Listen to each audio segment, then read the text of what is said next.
রাসূলুল্লাহ সাল্লাল্লাহু আলাইহি ওয়াসাল্লামের জন্মের পূর্বে আরবের মানুষেরা ভ্রান্ত বিশ্বাসের মধ্যে ডুবেছিল।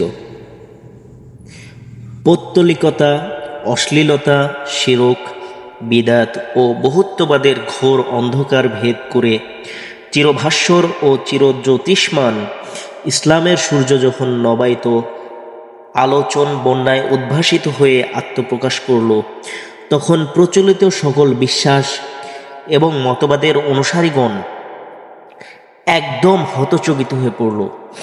সর্বশেষ আসমানি কিতাব মহাগ্রন্থ আল কোরআনের সুললিত শাশ্বত বাণী ও রাসূলুল্লাহ সাল্লাল্লাহু আলাইহি সাল্লামের উদাত্ত কণ্ঠের ঘোষণা সকল ভ্রান্ত বিশ্বাসের ভিত্তিমূলকে করে তুলল প্রকম্পিত। যে কেউ দাবি করত যে তারা দ্বীনে ইব্রাহিম আলাইহিস সালামের উপর প্রতিষ্ঠিত, তাদের বিশ্বাসের ভিত্তিমূলে প্রলয় ঘটে। ইব্রাহিম আলাইহিস সালাম প্রবর্তিত সত্য ধর্মের অনুসারী বলে দাবি করলেও প্রকৃতপক্ষে দ্বীন ইব্রাহিমের কোনো বৈশিষ্ট্যই তাদের চিন্তা, চেতনা, ধ্যান ধারণা এবং ধর্মীয় আচার অনুষ্ঠানের মধ্যে ছিল না। কালক্রমে মূর্তি পূজা এবং নানা ধরনের অশ্লীলতা ও পাপাচারে লিপ্ত হয়ে পড়ে। আল্লাহ তাআলা অবতীর্ণ ঐশী বাণীর আলোকে রাসূলুল্লাহ সাল্লাল্লাহু আলাইহি ওয়াসাল্লাম প্রবর্তিত দ্বীনের সাথে এর অভিন্ন সম্পর্কের প্রসঙ্গটি যখন চোখে আঙ্গুল দিয়ে দেখিয়ে দিলেন, তখন তাদের দ্বীনে সম্পর্কিত দাবির অসারতা দিবালোকের মতো সুস্পষ্ট হয়ে উঠল।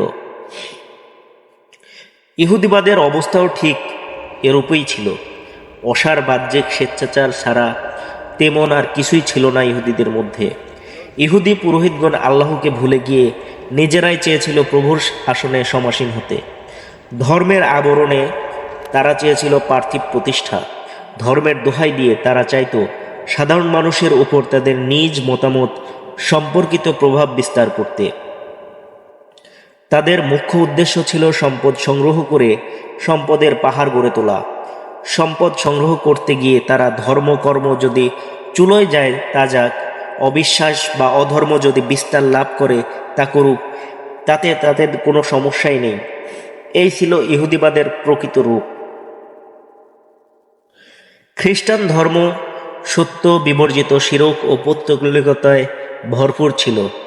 আল্লাহর একত্ববাদের পরিবর্তে ত্রিতত্ত্ববাদের ধারণা তাদের মনে বদ্ধমূল হয়ে গিয়েছিল এবং এই ভ্রান্ত ধারণাই আল্লাহ এবং মানবকে এক আজব সংমিশ্রণে বন্ধনে আবদ্ধ করেছিল।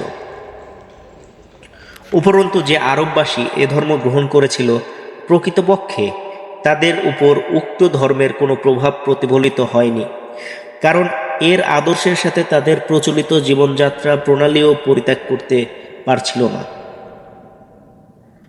অবশিষ্ট আরবদের ধর্মীয় অবস্থা মুশরিকদের মতোই ছিল, কারণ তাদের অন্তঃকরণ একই ছিল, বিশ্বাসসমূহে পরস্পর সাদৃশ্য ছিল এবং রীতিনীতিতেও সামঞ্জস্য ছিল।